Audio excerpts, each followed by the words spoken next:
আমার আপনার প্রাণের নবী আসার আগে পৃথিবীতে বিচরণ করেছিলেন ঈসা রূহুল্লাহ, যার বাবা নাই রে। বাবা ছাড়া জিব্রাইল আসলেন পৃথিবীর বুকে, মা মরিয়মের দিকে তাকাইয়া ফু দিলেন। এই ফু মা মরিয়মের স্তনে ঠাঁই নিল। সময় মতো ঈসা রূহুল্লাহ পৃথিবীতে কদমটা বাড়িয়ে দেয়। একটুখানি যদি ওনার মুজিজা না বলি আপনারা ওনার শানটা বুঝবেন না বন্ধু। উনি এমন একজন পাওয়ারফুল নবী ছিলেন। একদিন ওনার সঙ্গীরা বকরি খাইতে চাইলেন, মেষ খাইতে চাইলেন। চাওয়ার পরে আবার বললেন, অনুমতি নিয়ে মেষ খাইলেন। কিন্তু আল্লাহ নবী ঈসা বলেছেন, তোমরা মেষ খাওয়ার পরে হাড় আর চামড়াগুলো বিচ্ছিন্ন করিও না। হাড় আর চামড়াগুলো তোমরা এক জায়গায় রাখো বন্ধু। আজকের এই পবিত্র রজনীর ফজিলত বোঝানোর জন্য বন্ধু বলছি।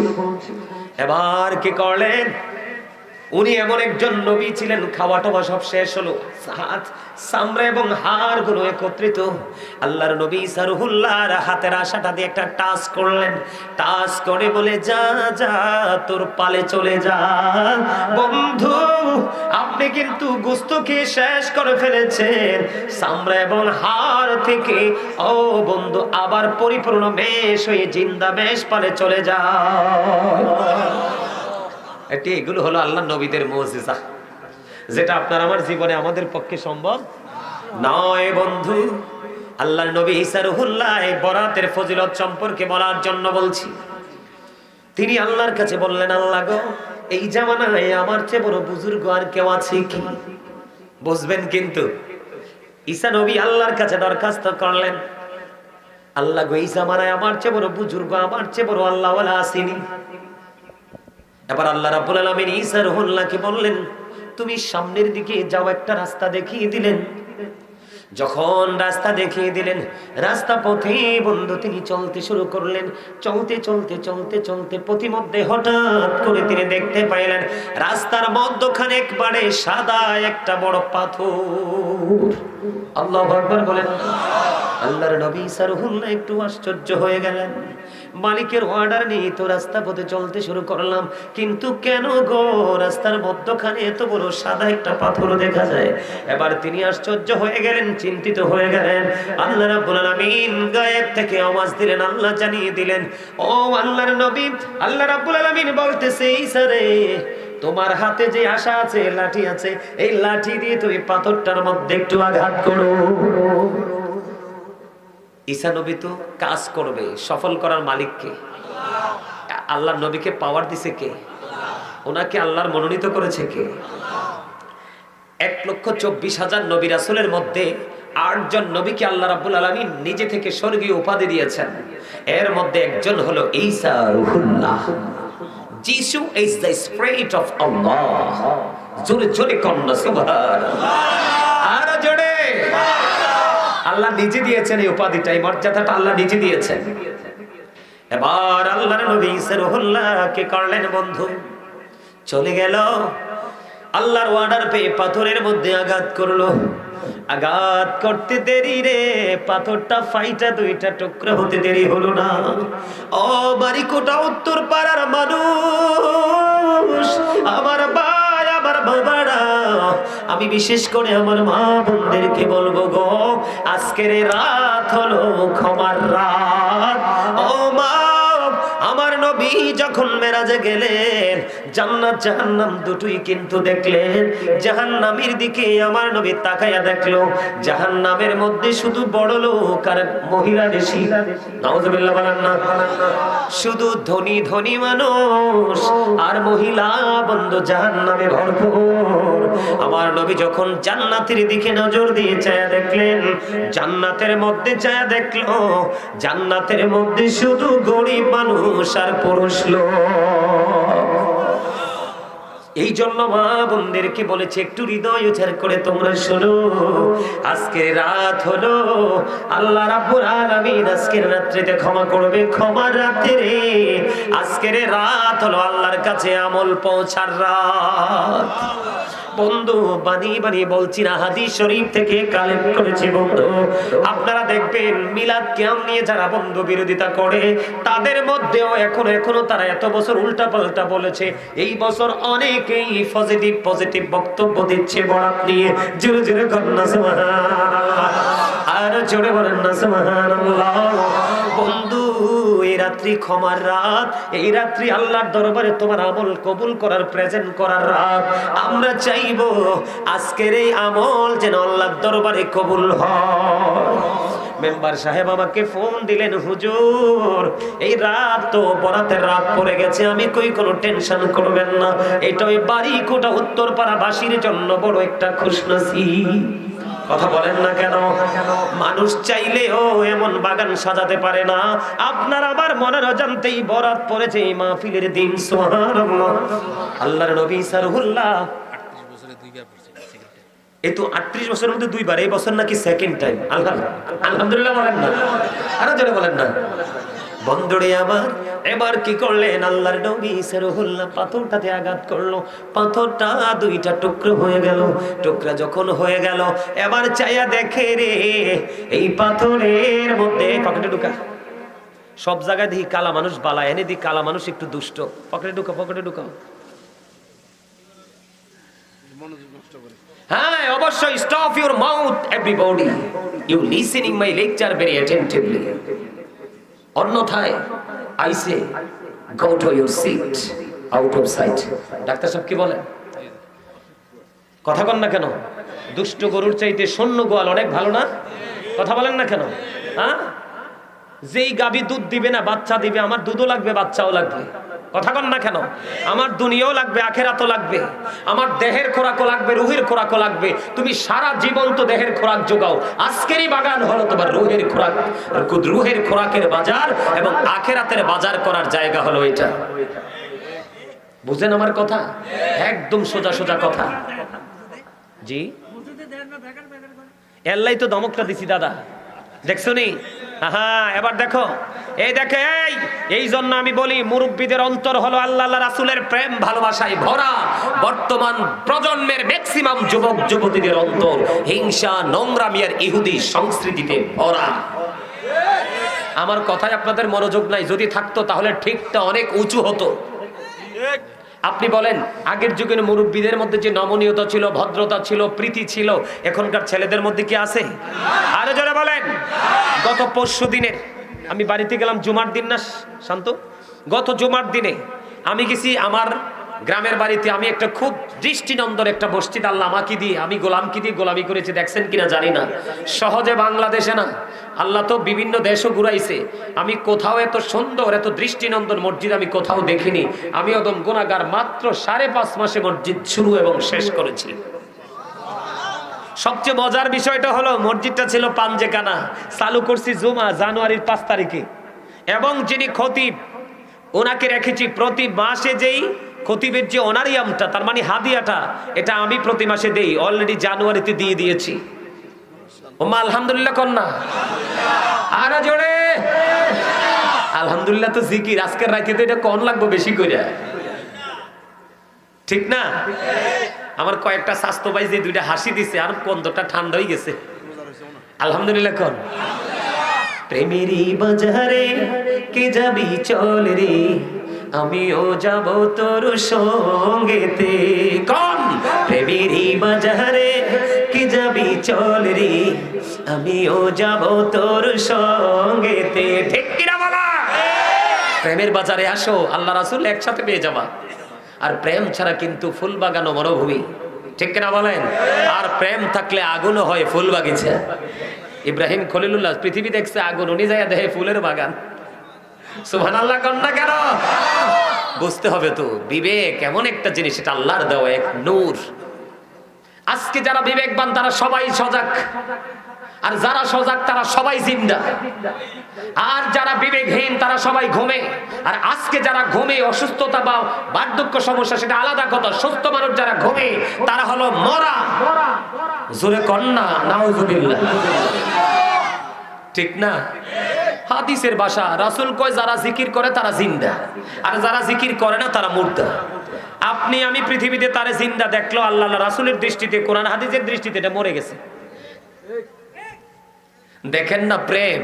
ঈসা নবী কয় আমার চেয়ে বড় বুজুর্গ কেউ নাই, আল্লাহ কয় সামনের দিকে হাঁটো। ও বন্ধু, আঘাত করলেন পাথরটার মধ্যে। জয়ীফ একটা বৃদ্ধ লোক, ও বন্ধু, পাথরের মধ্যে বসে আছে। পাথরের টুকরা হওয়ার পর ঈসা নবী দেখলেন, তিনি আশ্চর্য হয়ে গেল, তিনি অবাক হয়ে গেল। দাদা তো নিশ্চয়ই ওয়াজ শুনছেন আগে, আগের হুজুররা এগুলো করতো, মানুষের অন্তরে প্রেম জুগিয়ে দিত। আর এখনকার কাঠমৌলবী ভালো কিতাব পড়তে জানে না, কারণ খয়রাত খয়রাত খয়রাত খয়রাত, ঠিক কিনা বলেন? যারা খয়রাত করে কখনো ভালো কিছু নসিবে জুটে না। এই জন্য বন্ধু, মানুষের সিনায় প্রেম জোগাতে পারে না, শুধু বেদাত বলে বলে মানুষের হৃদয়টাকে পাথর বানিয়ে দিচ্ছে। এই জন্য বলছি, জয়ী বৃদ্ধ লোক, ওনার সামনে দেখা যায় জান্নাতি ফল। এবার ঈসা নবী কয়, ওরে বাপ রে বাপ, এই পাথরের চারপাশে তো দরজা জানালা নাই। কয় আপনি যে পাথরের মধ্যে বসবাস করেন, বসবাসের বয়স কত? কয় 400 বছর। কত বছর? আরে যারা বলেন না। কেউ কেউ বলেছেন 4000 বছর। এবার বন্ধু উনাকে প্রশ্ন করলেন, আপনার সামনেই ফল, কোত্থেকে? সে কয় জান্নাত থেকে। কোত্থেকে? জান্নাত থেকে। কই বুজুর্গি আপনি কেমনে হাসিল করলেন? কয় মা বাবার সন্তুষ্টি দিয়ে আমি হাসিল করেছি। বন্ধু, আজকে আল্লাহ সবাইকে ক্ষমা করবে রে, যেই কপাল পরা সন্তান মা বাবার অবাধ্য, মা বাবার কলিজায় আগুন লাগিয়ে দিছে রে। আল্লাহর নবী বলছে ওই সন্তানকে আল্লাহ আজকে ক্ষমা করবে না। ওই ব্যক্তি বলতেছে, মা বাবার সন্তুষ্টির মাধ্যমে বুজুর্গে হাসিল করেছি। প্রতিদিন খাবার আসে বন্ধু জান্নাত থেকে, জান্নাত থেকে খাবার আসে। এবার ঈসা নবী আশ্চর্য হয়ে আল্লাহর কুদরতি কদমে সেজদায় পড়ে গেলেন। আল্লাহ গো, ও আল্লাহ, আমার চেয়ে বুজুর্গ ব্যক্তি আমার সামনে। এবার আল্লাহ রাব্বুল আলামিন আল্লাহর নবী ঈসা রুহুল্লাহকে ডাক দিয়ে বলতেছে, ঈসা রুহুল্লাহকে ডাক দিয়ে বলে, ঈসা রে, শাবানের রাত্রিতে আমার বন্ধু নবীর উম্মতেরা যদি গোলামি করে রে, তাইলে ওই 4000 বছর অথবা 400 বছর এই পাথরের মধ্যে বসে যে বৃদ্ধ লোকটা গোলামি করতেছে, জান্নাতি ফল সে খাইতেছে, ওই বুজুর্গের চাইতেও আমি আল্লাহর কাছে বরাতের রাত্রিতে যারা ইবাদত করবে প্রাণ উজাড় করে, ওই বুজুর্গের চাইতেও আমি বুজুর্গ বলে গণ্য করে নিব। সুবহানাল্লাহটা মজা হইছে না? আরো জোরে। আমার নবী কইছে যারা জান্নাতের বাগানে আসে, তা জান্নাতের বাগানে যারা আসে জান্নাতীদের জন্য জান্নাতি খাবার হলো। সুবহানাল্লাহ। আরে আরো জোরে কর না, ভালো লাগে না খবরটা? আরো জোরে কর না।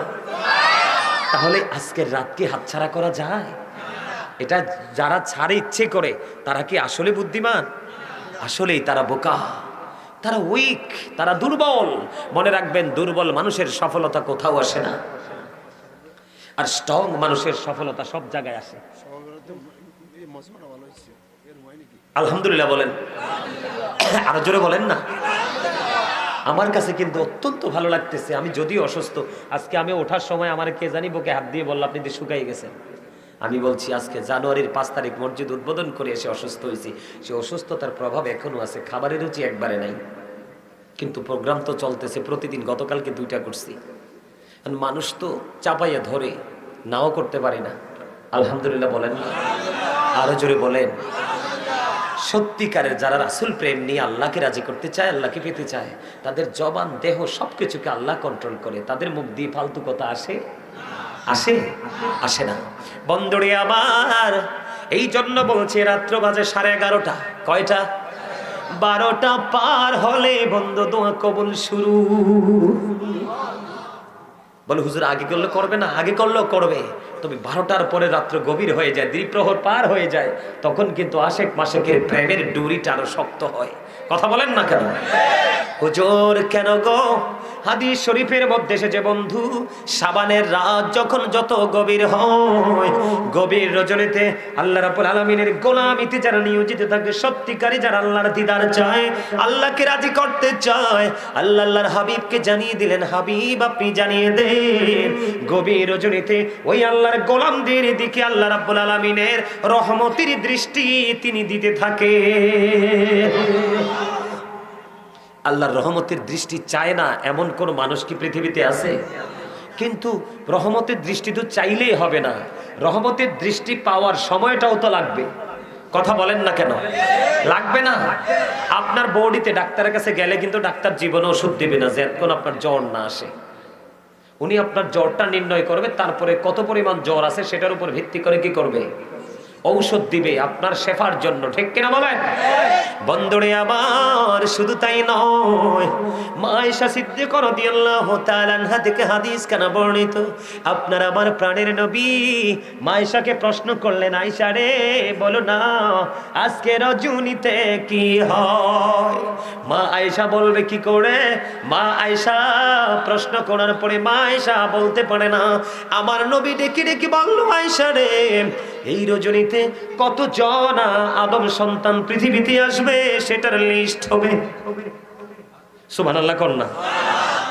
আর মানে আজকে থেকে আগামী বরাতের আগের দিন পর্যন্ত 1 বছর কতজন আদম সন্তান পৃথিবীর বুকে আসবে তাদের লিস্ট হবে, এবং কতজন মৃত্যুবরণ করবে রে তাদের লিস্ট হবে। এবং বন্ধু আল্লাহ রাসূল বলে দিয়েছেন, আজকের রজনীতে আপনার আমার আমল আল্লাহর দরবারে পৌঁছানো হবে। আজকের রাত্রিতে আপনার আমার রিজিক আল্লাহ রাব্বুল আলামিন বাজেট করবে।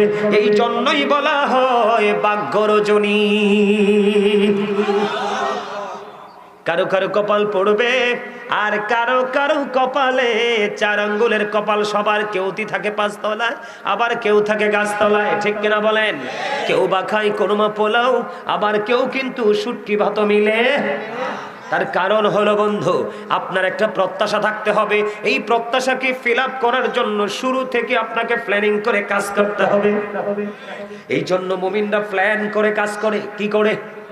প্রতিদিন অন্তত পক্ষে 5 ওয়াক্ত নামাজ পড়বে, আল্লাহর জিকির করবে, যতটুকু সাধ্য মানুষের পাশে দাঁড়াবে, আর এই পবিত্র স্পেশাল রাত এবং দিনের অপেক্ষায় থাকবে। সুবহানাল্লাহ বলেন না? আল্লাহ রাসূল বলে দিয়েছেন, শাবানের চাঁদের 15 তারিখ রাত্রিতে যে ব্যক্তি ইবাদত করবে, আল্লাহর গোলামি করবে প্রাণ উজাড় করে, সে কি সেই সন্তোষ এবং তাহারই সৌভাগ্য। তার মানে আমরা যারা গোলামি করব, আমি আসার সময় আমার এই ছেলেগুলোকে বলে আসছি, মাহফিল শেষ করে বাসায় আসব, আসার পরে আগে ইচ্ছে মতো নিজে কতক্ষণ আল্লাহর গোলামি করব, কারণ এই রাত্র আগামী কালকে রাতের মতো নয়, এই আবার গতকালকে যেটা চলে গেছে এটার মতো নয়। জোরে জোরে কোন ঠিক না ঠিক? বন্ধুরে আমার, আমি কিন্তু মোবাইলের মধ্যে করে নিয়ে এসেছি। আল্লাহ রাসূল বলে দিয়েছেন, শাবানের চাঁদের 15 তারিখ একটা রোজার কথা বলেছেন। কয়টা রোজা? আরে জোরে। শাবানের চাঁদের 15 তারিখে একটা রোজা যদি কেউ রাখে রে, আল্লাহর হাবিব জানিয়ে দিয়েছে বন্ধু, তাকে কখনোই জাহান্নামের আগুন স্পর্শ করবে না। তার মানে দুজক থেকে সে মুক্তি পাবে। সে নারী হোক বা বন্ধু পুরুষ হোক, বৃদ্ধ হোক বা বৃদ্ধ হোক, যুবক হোক বা যুবতী হোক, আগামীকালকে সে রোজাটা রাখবেন কোন দিন? আজকে কিন্তু 15 তারিখ শুরু হয়েছে। কি হয়েছে? আজকে মাগরিব যখন চলে গেল, কি হলো? সূর্য অস্ত যাইতে সে দেরি বন্ধ 15 তারিখ শুরু হয়ে গেছে। আগামী কালকে মাগরিবের আগ মুহূর্ত পর্যন্ত 15 তারিখ থাকবে। এই জন্য আমি আপনাদেরকে বলবো, আজকে মাহফিল সেরে বাড়ি যাবেন, যদি কোনো ধরনের কোনো শারীরিক সমস্যা না থাকে, তখন আপনার যার যার ইচ্ছে মতো করে সেহরিকে অন্তত পক্ষে আগামী কালকে রোজা রাখবেন। আমার নবীর কথা সত্য না মিথ্যা? সন্দেহ করলে ইমান থাকবনি। আর জোরে কন্যা। হাদিস শরীফের মধ্যে এসেছে বন্ধু, শাবানের চাঁদের 15 তারিখ যখন শুরু হয়, সূর্য অস্ত যাওয়ার পরপরই বন্ধু রহমতের ফেরেশতারা পৃথিবীর আকাশে নেমে আসে। সুবহানাল্লাহ কয় না? পৃথিবীর আকাশে নেমে এসে ডাকতে থাকে, তোমরা কে আছো রে অসুস্থ? তোমরা আল্লাহর কাছে সাহায্য চাও, আল্লাহ আজকে তোমাদেরকে সুস্থ করে দিবে। কে আছো রে অভাবে, আল্লাহর কাছে চাও, আল্লাহ তোমাদের অভাব দূর করে দিবে। কে আছো আজকে বাড়িকোটা উত্তর পাড়ার মানুষ, ও বন্ধু তোমাদেরকে আমি বলবো, তোমাদের মধ্যে কে আছো রে গড়ে যুবতী মেয়ে বিয়ে দিতে পারো না? উপযুক্ত ছেলে আছে বন্ধু, বিয়ে করাতে পারো না। উপযুক্ত ছেলে এডুকেটেড পারসন করে বসে আছে, তুমি কর্ম দিতে পারো না। অনেক ছেলে আছে বন্ধু বিদেশ দিতে চাও, দালালরা নিতে পারে না। এমনি করে করে আমাদের অভাবের তো শেষ নাই। বিশেষ করে বাংলাদেশের মানুষ সবচেয়ে বেশি যেই সমস্যা সেটা হলো অসুস্থতা এবং দরিদ্রতা। কথা বলেন না কেন? আরেকটা হলো সন্তান বেশি বেশি অমানুষ হওয়া।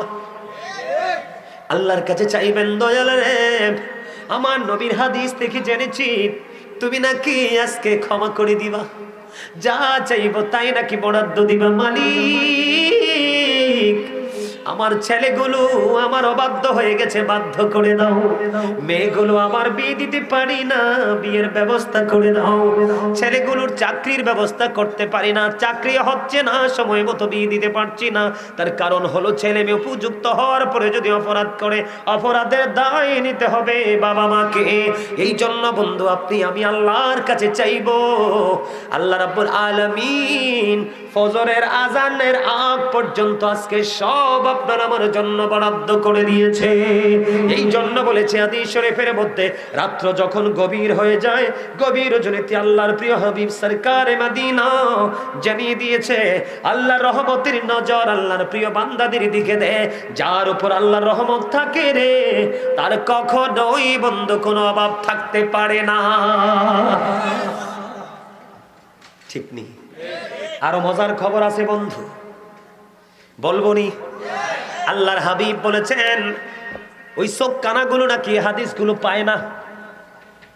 আল্লাহর হাবিব সরকারে মদিনা তিনি বলে দিয়েছেন বন্ধু, তিনি জানিয়ে দিয়েছেন বনি কালব গোত্রের মধ্যে যতগুলো বকরি বেড়া আছে, কি বনি কালব গোত্রের মধ্যে আমাদের এলাকায় চৌধুরী বাড়ি আসেনি, ভুইয়া বাড়ি আসেনি, খনকার বাড়ি আসেনি, আছে না এরকম?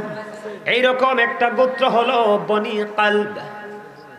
বনি কালব গোত্রের মধ্যে মেম্বরটা কি কয় কিন্তু অসুস্থ, অন্দি হাসি দিয়ে লাইছে, হ্যাঁ ঘুম ভাঙছে না, প্রেম আইছে ভিতরে। আরো জোরে কর, আরো জোরে আলহামদুলিল্লাহ কর না, আলহামদুলিল্লাহ সুবহানাল্লাহ বিসমিল্লাহ যাই করবেন, সব জিকির, কোনো লস নাই। এখানে বসলে কি নাই, কোনো লস। দেখেন না কি কয় আল্লাহর নবী, বনি কাল গোত্রের মধ্যে যতগুলো বকরি বেড়া আছে, এই বকরি বেড়াগুলোর গায়ের মধ্যে যতগুলো পশম আছে, কি আছে? পশম আছে। ওই পশমের সম পরিমাণ মানুষকে আল্লাহ আজকে রাত্রিতে ক্ষমা করে দিবে। আর জোরে কন্যা সুবহানাল্লাহ। অন্য হাদিসের মধ্যে এসেছে বন্ধু তিনটা বংশ, বনি নাজার, বনি রবি, বনি কালব, তিনটা গোত্রের নাম এসেছে। কয়টা? তিনটা গোত্রের নাম এসেছে। তিনটা গোত্রের মধ্যে যতগুলো বকরি বেড়া আছে, ওই বকরি বেড়ার গায়ে যত পশম আছে, ওই পশমের সমপরিমাণ মানুষকে বন্ধু আল্লাহ রাব্বুল আলামিন আজকে রাত্রিতে ক্ষমা করে দিবে। বলে হুজুর খবরটা আপনারা সংখ্যাটা কি নির্ণয় করতে পেরেছেন? কিতাব প্রমাণ করেছে ও বন্ধু এক একটা গোত্রের মধ্যে কম পক্ষে 20,000-এরও বেশি বকরি বেড়া ছিল। সুবহানাল্লাহ বলেন না। খবরটা কি সহজ নেই? একটা ছাগল, একটা ভেড়া, এগুলোর গায়ে যে কই পরিমাণ পশম আছে আপনার আমার পক্ষে গণা সম্ভব নেই। একটা গোত্রের মধ্যে নাকি 20,000-এরও বেশি বকরি বেড়া আছে। সুবহানাল্লাহ বলেন না। 20,000 বকরি বেড়া কি সহজ? 20,000-এরও বেশি বকরি বেড়া আছে, এদের গায়ে যত বেশি পশম আছে ঠিক তত সমপরিমাণ মানুষকে আল্লাহ আজকে রাত্রে ক্ষমা করবে।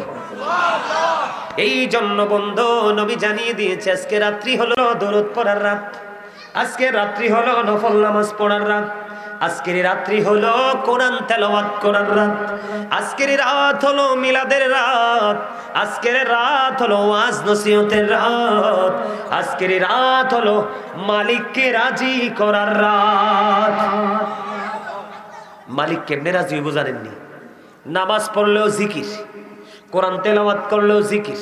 জিকির না কি? দুরূদ পড়লেও জিকির, নামাজে দাঁড়াইলেও জিকির। আপনি যা করবেন বলে হুজুর সবকে জিকির। হ্যাঁ, সুবহানাল্লাহ বললেন এটাও জিকির, আলহামদুলিল্লাহ বললেন এটাও জিকির, লা ইলাহা ইল্লাল্লাহ বললেন এটাও জিকির, আল্লাহু আকবার বললেন এটাও জিকির।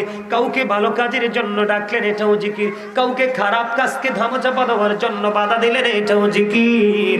তাহলে আজকের রাত হলো জিকিরের রাত। সুবহানাল্লাহ কয় না কেন? এখন জিকিরটা যে করবেন, নরমালি জিকির যে করবেন, জিকিরের ফজিলত কি? আজকের রাত তো বিশেষ রাত, অন্যান্য রাত্রির সাথে তুলনা চলে না, কিন্তু তারপরেও জিকিরের তো সাধারণ ফজিলত আছে, আছে না নাই? কথা বলেন আছে না নাই? আরো জোরে বন্দরে আবার।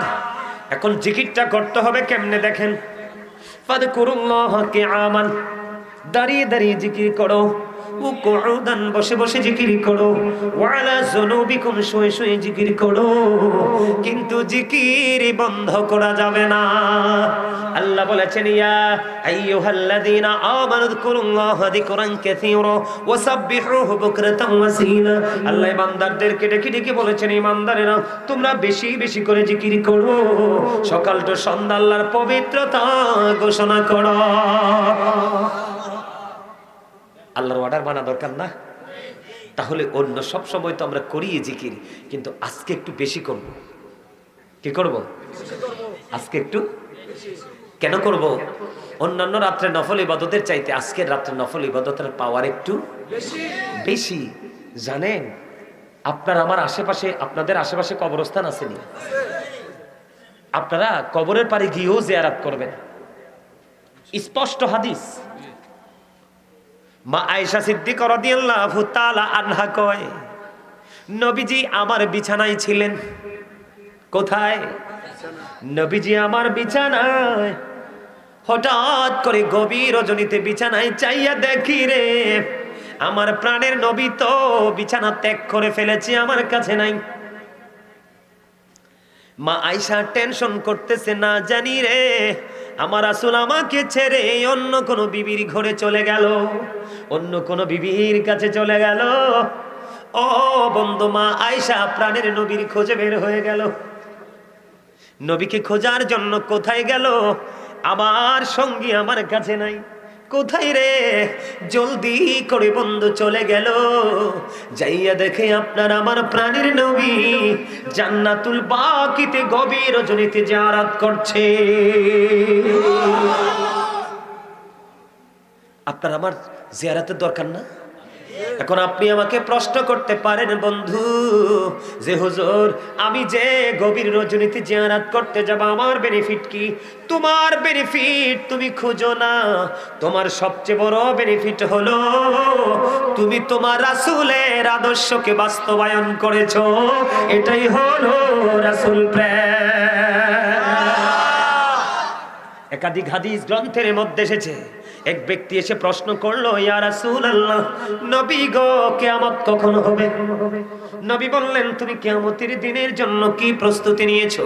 ইয়া রাসূলুল্লাহ, কিয়ামতের দিনের জন্য কোনো প্রস্তুতি নিতে পারিনি, তবে আল্লাহ এবং আল্লাহ রাসূলকে আমি বেশি মহব্বত করি, ভালোবাসি। বলতে দেরি নবীজি একটা ডাক দিয়ে বললেন, তুমি যাকে ভালোবাসো গো তার সাথেই তুমি থাকবা। এই জন্য বলছি যুবক, যারা তুমি আমল করলে বেদাত বলে দূরে সরাতে চায়, তোমাকে রিল্যাক্স করতে চায়, তোমার মনের ঘরে ঢুকতে চায়, একজন বক্তা আছে বন্ধু, নাম বলবো না, দীর্ঘদিন প্রবাসে। কোথায়? আপনাদেরকে, আপনারা যেন বিভ্রান্তি থেকে বাঁচতে পারেন সেই জন্য বলছি। সে একটা বয়ানের মধ্যে বলেছিল, আমি শুনি নাই প্রথম, যে রমজানে রোজা রেখে নাকি ইয়াং ছেলেরা ট্যুরে যেতে পারবে, আর ট্যুরে গেলে সে মুসাফির হয়ে যাবে, সেই জন্য সে রোজা ভাঙতে পারবে। নাউজুবিল্লাহ বলেন না কেন? আর জোরে বলেন না নাউজুবিল্লাহ। আমি কিন্তু শুরুতে এইটা শুনিনি। আমি যখন গেলাম ওই সুহেল, ওই যে গোল্ডেন টাওয়ারের দ্বিতীয় চতুর্থ তলায় ব্যবসা প্রতিষ্ঠান, আমাদের কান্দির পর গোল্ডেন টাওয়ারে, আমার ভাইয়া ডাকতো খুবই সম্মান করে, বলতেছে ভাইয়া অমক বক্তা বলছে এটা নাকি করা যাবে। আমি কই না না, তুমি যদি বিশেষ কোনো কারণে তোমাকে দূরে যেতে হয়, যেমন ডাক্তার সাহেব, উনি তো একজন বিজ্ঞ ডাক্তার, ঠিক কিনা বলে? বিশেষ কারণে তিনি রমজান মাসের জনস্বার্থে ওনাকে ধরেন কুমিল্লা থেকে ঢাকা যেতে হবে।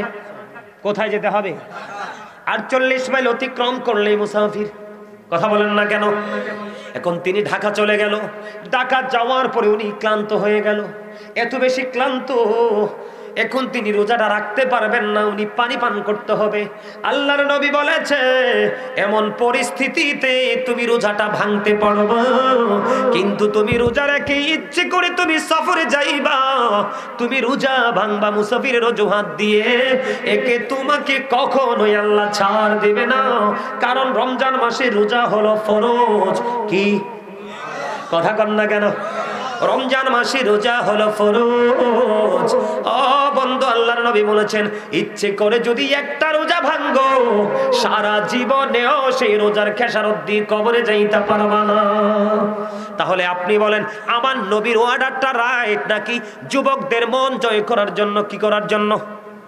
যুবকরা তো মনে মনে খুশি হইছে, আরে তাইলে তো বালাই, আব্বাতে টেহা লইয়া দারুণ একটা সার্ভিস পাইছি। আব্বাতে টেহা লইয়া আজকে যাইম কক্সবাজার, কালকে যাইম নোয়াখালী, পরশু যাইম পাবনা, এরপরে যাইম সিরাজগঞ্জ, এরপরে যাইম বগুড়া, এরপরে যাইম পঞ্চগড়, ঠিক কিনা বলেন? এরপরে যাইম মির্জা ফখরুল ইসলাম আলমগীরের বাড়ি ঠাকুরগা। কথা কন না কেন? আপনারা বলেন, বিশেষ করে যুবক ভাইদেরকে বলছি, আমি যুবক ভাইদেরকে বলছি, তোমরা বক্তা এখন কিন্তু রাসূল বলেছেন কিয়ামত যত কাছে আসবে ফিতনা তৈরি করার মতো মৌলবী বেশি বের হবে। তোমরা তাদের কথা শুনেই কিন্তু বিশ্বাস করবে না। প্রবীণ যারা আছে, যোগ্য যারা আছে, দক্ষ যারা আছে, বাবা চাচার সাথে পরামর্শ করবে এটা যে বললো রাইট কিনা। দেখবা আরেকজনের কাছে গেলে দেখবা সে 100% রং, শুধু মানুষের মন জয় করার জন্য। কারণ তোমার মনে খুশি লাগছে, বিকাশে পাঠাই দিবা কিছু হাদিয়া। এটা চলছে এইভাবে, ঠিক কিনা? আরো জোরে কথা বলেন না। এই জন্য বলছি যুবক, নবীজি কবি রজনীতে জিয়ারত করেছে। আর দুনিয়ার পজিটিভ দিকটা হলো তুমি অন্তত পক্ষে যখন গভীর রজনীতে বাঁশ বাগানে যাবা, পুকুর পাড়ে যাবা, অথবা পাহাড়ের চূড়ায় যাবা, গোরস্থান তো সবসময় নির্জনে থাকে, ঠিক কিনা বলে? যখন তুমি যাবা তখন তোমার যাওয়ার বেলাটা মনে পড়ে যাবে, আহারে কোন দিন জানি আমিও সেই জায়গায় চলে আসি। তোমার মনের মধ্যে কবরে যাওয়ার সেই ভয় ঢুকবে, তখনই হয়তো বা তোমার জীবনে চারিত্রিক পরিবর্তন চলে আসবে। আমার নবী কিন্তু প্রথমে কবর জিয়ারত করতে নিষেধ করেছিলেন, পরে কিন্তু তিনি আবার কবর জিয়ারত করতে নির্দেশ দিয়েছেন। সুবহানাল্লাহ বলেন না কেন? আমার রাসূল কি কয় জানেননি? শাবানু শাহরি, শাবান হলো আমার মাস, ও রজব শাহরুল্লাহ, রজব হলো আল্লাহর মাস। বুঝে নেন, শাবান মাস নবীজি কয় কার মাস? নবীজি বলতেছে শাবান মাস আমার মাস। আপনারা জানেন না, হযরত উম্মে সালমা রাদিয়াল্লাহু তাআলা আনহা থেকে হাদিস বর্ণিত, বন্ধুরে আমার নবীজি এমন ভাবে রোজা রাখতেন মনে হতো তিনি আর রোজা ভাঙবেনই না। তিনি ধারাবাহিক ভাবে বন্ধ রোজা রাখতেন। আল্লাহর হাবিব সরকারে মদিনা তিনি রমজান মাসের পরে যদি সবচেয়ে বেশি রোজা রেখেছেন যেই মাসে, ওই মাসটা হলো বন্ধ শাবান মাস। কারণ শাবান মাস, রজব মাস হলো মাঠে ফসল লাগানোর মাস। এই শবে বরাতের মাস হলো পানি এবং কীটনাশক দেওয়ার মাস। পানি এবং সময় মতো আগাছা নিরসন করে যদি সার দিতে পারেন, দেখবেন তাড়াতাড়ি ফসলটা পরিপূর্ণ হয়ে যাবে। আর রমজান মাস হলো আপনার ফসল কাটার মাস। বুঝেন নাই? কথা করে না। রজব মাস হলো আপনার প্রস্তুতি নেওয়ার মাস। শাবান মাস হলো রোজা রেখে কিছু আমল করে ট্রাই করার মাস। আর রমজান মাস হলো পরিপূর্ণ আমল করে ঈদুল ফিতরের নামাজ পড়তে যাবেন আর তাকবীরে তাশরিক দিতে থাকবেন, আল্লাহু আকবার আল্লাহু আকবার, লা ইলাহা ইল্লাল্লাহ আল্লাহু আকবার আল্লাহু আকবার ওয়ালিল্লাহিল হামদ, আল্লাহু আকবার আল্লাহু আকবার, লা ইলাহা ইল্লাল্লাহ আল্লাহু আকবার আল্লাহু আকবার ওয়ালিল্লাহিল হামদ, আল্লাহু আকবার আল্লাহু আকবার, লা ইলাহা ইল্লাল্লাহ আল্লাহু আকবার আল্লাহু আকবার লিল্লাহিল হামদ। আপনি যখন একটা রাস্তা দিয়ে যাবেন, ঈদের নামাজ শেষ করে আরেকটা রাস্তা দিয়ে ঘরে ফিরবেন, আল্লাহর নবীর কথা অনুযায়ী আপনি মায়ের উদর থেকে আসা নিষ্পাপ সন্তানের মতো নিষ্পাপ হয়ে যাবেন। জোরে কন্না সুবহানাল্লাহ। তাহলে রোজা রাখবেন তো আগামীকালকে। আমি কিন্তু কাউকে ওয়াদা করাই না, হুজুরের সঙ্গে প্রেমে পড়ে বলে ফেলবেন, কালকে বলবেন আই এম ভেরি উইক, আমি দুর্বল হয়ে পড়ছি, আল্লাহ কালকে কইলেছি ঠেলার লগা যা কিতা করবো। এই জন্য আমি কোথাও কিন্তু কাউকে ওয়াদা করাই না, শুধু জাস্ট পরামর্শটা দিয়ে থাকি। আপনার কল্যাণ যদি চান আপনি করবেন, অকল্যাণ চাইলে করবেন না, এটা আপনার পার্সোনাল ম্যাটার। কথা কোন ঠিক না? আরো জোরে কর। এই জন্য নবী একটা দোয়া শিখাই দিছে, কইতাম নি আল্লাহুম্মা বারিক লানা, এরপরে কি ফি রজব ও বাল্লিক না রমাদান তো পরে, আল্লাহুম্মা বারিক লানা ফি রজব ওয়া শাবান ওয়া বাল্লিগনা রমাদান।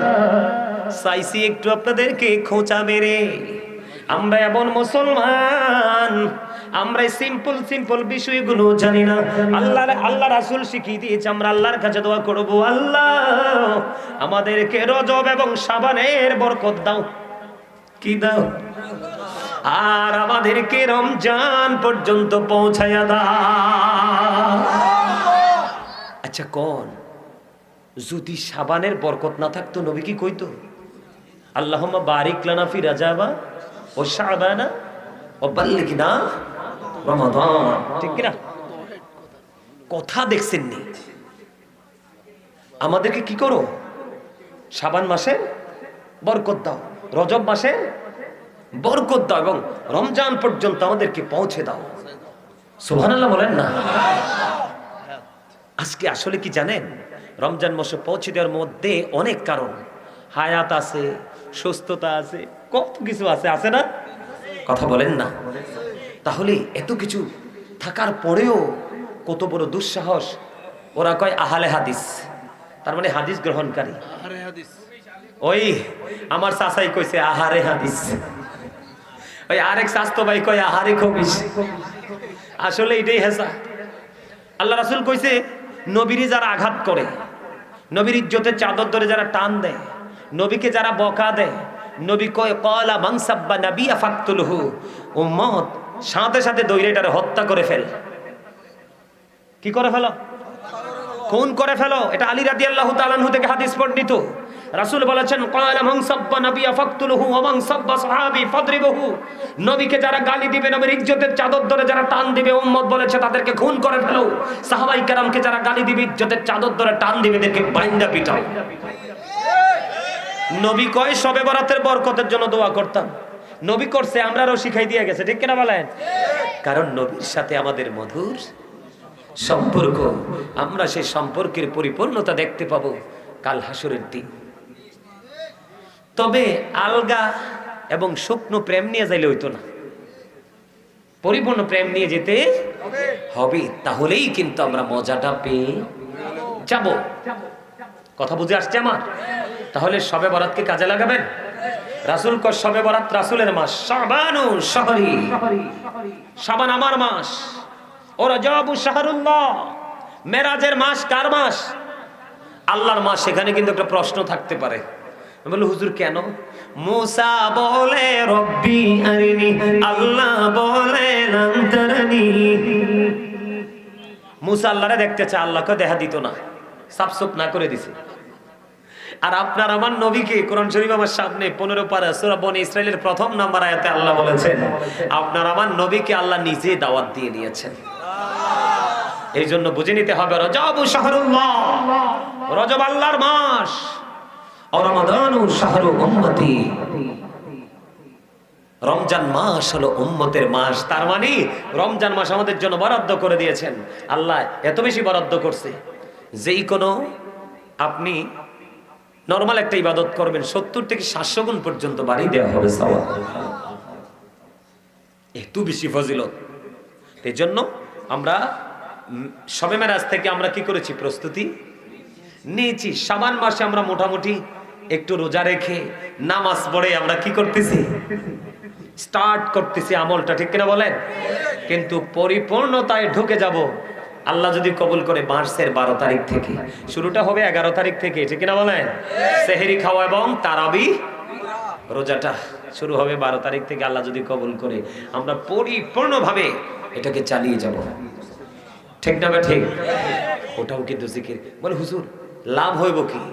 আল্লাহ রাসূল বলতেছে সালাতুল খামস, 5 ওয়াক্ত নামাজ, ওয়াল জুমআতু ইলাল জুমআ ওয়া রমাদানু ইলা রমাদান মুকাফফিরাতুল লিমা বাইনাহুন্না ইযা তুনিবাতিল কাবাইর।